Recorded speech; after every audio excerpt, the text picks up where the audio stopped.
everybody. This is 7.5, proportions in triangles. This is the last unit in Unit 7. We're going to be talking about the side splitter theorem, mid-segment theorem in triangles, and just triangle angle bisector theorem as well. Okay, just all these different proportions in triangles. So first of all, we're going to look at exploring the proportions from parallel lines. So if we have a parallel line within a triangle, what does that do for us? So if we take this triangle here, we have these two parallel lines. Let's look and see if we can, what is the length measurements of LM and MN. This length LN is 9.6. So let's first find out what LM is. So remember, we have to use proportions here. So I'm going to add this 3 and 8 and 5 and 3 together. That'll give us 8 for this entire side here. Okay, so what we want to do is that we want to find this side, this length here, LM, right here, X. I'm going to take 3, the short side 3 over the long side 8. So I'm going to go 3 over 8 equals, so 3 was my short side, so I have to go short side again. X over my long side, 9.6. Okay, so I go short side over long side over long side. So remember, those have to be kind of the same proportion. Okay, so it's like hand is to a glove as a shoe is to a foot. Okay, so then I can go 3 times 9.6, and 3 times 9.6 is 28.8.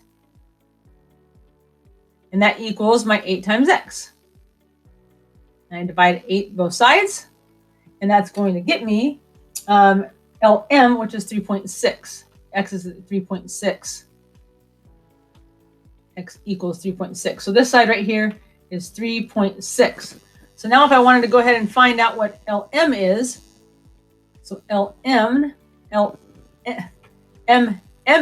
sorry, is equal to 9.6 minus that 3.6. So minus that section of it, which would end up giving us just a length of 6. So this side would be here just 6. So 6 and 3.6 for those. Okay. So suppose that BD here bisects both of these sides, CA and CE.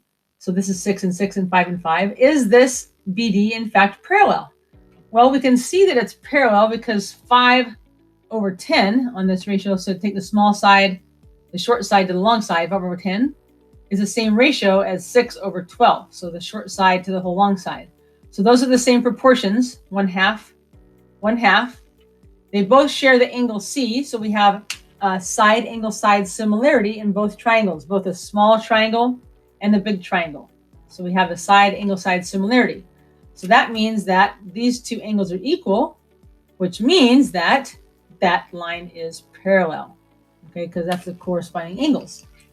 Okay, so that kind of leads us to this unique theorem. It's called the side splitter theorem. If a line is parallel to one side of a triangle and intersects the other two sides, it divides both sides proportionally. Okay, so if these two are parallel, that means that AM over MB is equal to AN over NC. So that ratio of this right here of X over Y is equal to this ratio of A over B. Okay, and so that's the same proportion. So that's a side splitter theorem. The other one we have is this mid-segment of a triangle. So if this mid-segment, the mid-segment, if you recall, connects the two midpoints of a triangle. So I have a midpoint of this side, midpoint of this side. We connect that. That's a mid-segment of a triangle. I think we might have talked about what a mid-segment of a trapezoid is, maybe not a triangle. So it's a similar thing. If we have a mid-segment of a triangle, then that means that MN here is equal to 1/2 of my base. Okay, we have 3 mid-segments of a triangle. Okay, and then that will actually divides my triangle into 4 congruent triangles. We have 3 different mid-segments. So this length right here would be 1/2 of this side, right? That would mean that this length right here would be 1/2 of this side. And it would also mean that this length right here would be 1/2 of this side. Okay, so all the mid-segments are always 1/2 of their bases, or the bases twice the mid-segment, either way you want to look at it. Okay, so let's look at some of these sides here. So what's a value of X? So we're looking at this right here. We want to try to find this. Okay, so the first thing I'm going to do is that I'm going to say, well, 12 and 4 is 16. Okay, so that's 16 from here to here. Okay, and so I know I'm going to use a side splitter theorem. And so this is 12 over here. Whoops. 12 over here. Okay, so I'm just going to say that 16 over X plus 2 equals 12 over x. So that ratio of 16 over x plus 2 equals these 12. That's a 12. 12 over x. Okay. Then I can 16 times x equals my 12 times x plus 2. And from here, it's algebra. Okay. 16x equals 12x plus 24. Subtract 12x here. So end up with 4x equals 24. So I divide by 4, and it gives me x equals, 4. That gives me x equals 6. Okay. So if x equals 6, that means that this length right here is 8. Okay. That means that this distance right here is 12, which means if that's 12, this right here again is x is 6. So that means that this distance right here is 9, right? That means that this segment right here, this y, is a mid-segment because 9 and 9, right? 9 and 9, we have 12 and 12, right? So this y gets bisected, okay? So if we keep that in mind, this y is going to have to be half of 30, which is going to be 15. I think that's the next problem, right? So find the value of y, which we just discovered to be 15, right? Because we found x to be 6, so that means this is going to be 8. This is going to be 6, which means this length right here is 9 from here to here. This is 12 from here to here. And so that means that this is a mid-segment because these are split in half here. Okay, so that's my value of y. How about my value of z? So now you have to be careful with these ones because we have to make sure we keep proportions up. Okay, so I'm going to have to use this triangle right here. Right, this proportion right here. So I'm going to go 16 over z. 16 over z equals, and I'm going to take this long side here. And remember, we found this to be right here, 8, this value right here. So this is going to be 24, right? This whole side is 24. 12 plus 4 is 16 plus 8, 24. So that's going to equal 24 over 30. So hope you can see what I'm doing here. I'm going my this side to my base, and then this side to my base. Okay, whoops, I didn't get to change my color here. Right, this side here to my base. So you have to make sure you keep those in proportion. Okay, that's a z, by the way, not 2. Okay, so then we have to go 16 times 30. What is that?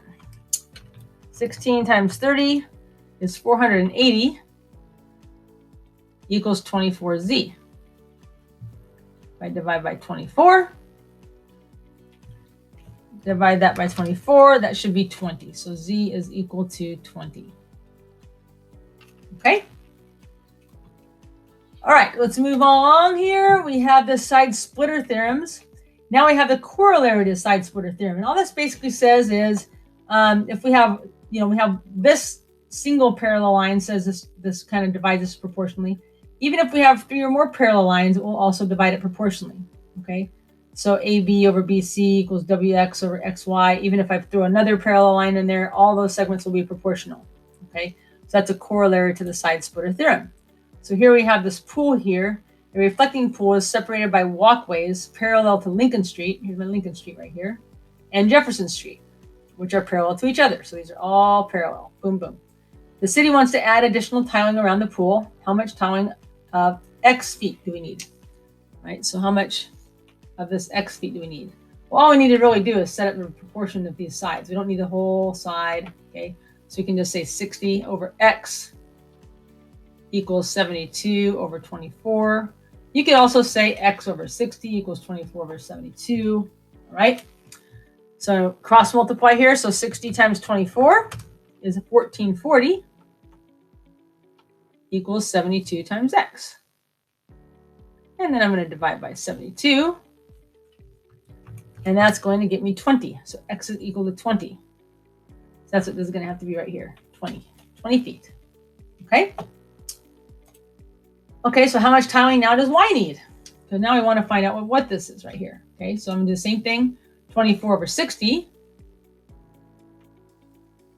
equals, and I go right here, y over 72. So make sure you keep your proportions the same. So 20 times 72, or excuse me, 24 times 72 gives me 1728 equals 60 times y. And then we'll just divide by 60. And that gives us 28.8 equals my length of y. Okay, right there. All right. Our angle bisector theorem. This is our last theorem for this unit. So if a ray bisects an angle right here, and then it divides the opposite side. So it's going to, this ray is going to come through like this. It's bisecting the angles, and it's going to come through and cut through this other side over here, and it's going to divide this side. Okay, so it divides the opposite side into the triangle into segments that are proportional to the other two sides. So the way it's going to be is A over C equals B over D. Okay, and right here we have, what I like to set it up is 10 over 16 equals x over the segment. So I actually like this. I'm going to go back here because I don't like the way they set this up. It actually should be A over B equals C over D. Okay, so my two angle sides equals my two sides that got split. So A over B equals C over D. Okay, and of course you could still set it up as A over C equals B over D. A over C equals B over D. Any of those proportions work. I like to remember it as the sides of the angles.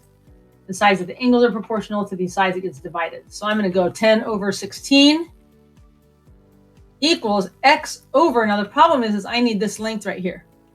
This length right here, what is that? That's going to be the whole length 13 minus what this x is. Subtract off that x. Okay, so that's my length right here. So it's going to be x over 13 minus x. Okay, that's that length right there. Now I can go ahead and cross multiply. So 10 times 13 minus x equals 16 times x. Okay, I'll distribute here. Bada boom, bada bang. 130 minus 10x equals 16x. And I'll just start solving here. So add 10x to both sides. So 130 equals 26x. That's 130 divided by 26 is a 5. So x is equal to 5.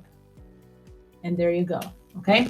Now it doesn't ask for what x is. It asks what's the values of AD and DC, right? So AD is equal to 5 because that's just x. DC is equal to 13 minus x, which is going to be 13 minus 5, which is going to be equal to 8. So DC is equal to 8. Okay, so always make sure you're watching what you're being asked for. Okay, so you might want to pause the video right here and do this on your own, and then come back and see how you do. Okay, so what I'm going to do is set up my proportions here of 3x plus 3 over 18. So 3x plus 3 over 18, and that's going to equal my 3x minus 7 over my 12. So make sure you set those up correctly, okay? Okay, then I'll get my cross multiply here. So 12 times 3x plus 3 equals my 18 times 3x minus 7. Okay, from here I have a little bit of math to do, so I'm going to do 36x plus 36 equals 54x minus 18 times 7 is 126. Okay, from here I'm going to go ahead and subtract 54x. Subtract 54x. And I'm probably going to go ahead and subtract 36 as well. Might as well. That's okay with you guys. Okay. This over here gives me a negative 18x equals, and then negative 26 and negative 36 gives me a negative 162. And I'll divide by negative 18. And after that, I should end up with x equals a positive 9. Oops. That's a 9, not a G. Okay. Now, my next one says, what are the actual values of GH and GK? So GH right here would just be 3 times 9 plus 3. So it'd be 27 plus 3, which is 30. So my length there is 30. This is 3 times 9 minus 7, which is 27 minus 7. Oops. Which is going to give me a value of 20. So GH equals 30. And my GK is 20. Okay. All right, so that is it. This kind of is a summary of all our theorems we did today: the side splitter theorem, triangle midsegment theorem, and triangle angle bisector theorem. So make sure you have those down in your notes so you can reference them when you're doing your homework and your quizzes for that matter. And I will, you have an Excel in Google Classroom. Make sure you attach all of your work and your answers. Make sure you do your own work and not photo math work. All right, have a good one, and I'll see you in our next Zoom. Thanks. Bye-bye.